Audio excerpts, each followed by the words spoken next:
Hi everyone, welcome to the channel Without a Wire, where we look at everything a smart home can throw at you. So we're back at my mother's house. In the background there you can see I'm still busy putting some furniture together. There's 4 more pieces I need to put together. Let's have a look.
So this is what happens when you buy a house where the previous people painted didn't do a proper job.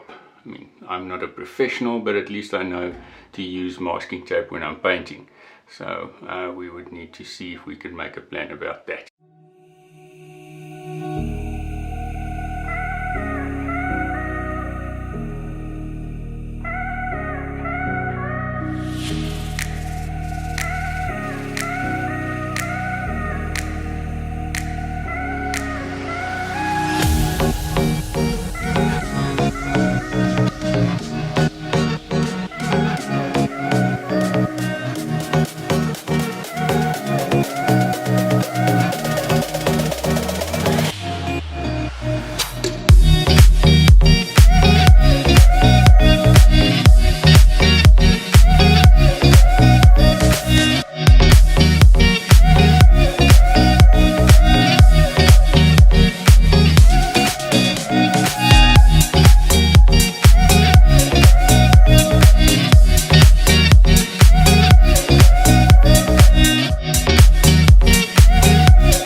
Okay, so this is the garage. As you can see from the previous video, I actually decided to paint out the garage as well. No marks against the wall. Everyone, we are almost finished for the day. Did a lot of painting, all the electrical work is done, and there's some odds and ends left in terms of the renovation, which I will walk you guys through a little later. Thanks everybody for watching, and if you liked the video, please give it a like, and remember the YouTube shuffle, ding that bell icon if you want to get notifications of more content, and hit that subscribe button so that you can follow the channel if you would like to. Thank you and goodbye.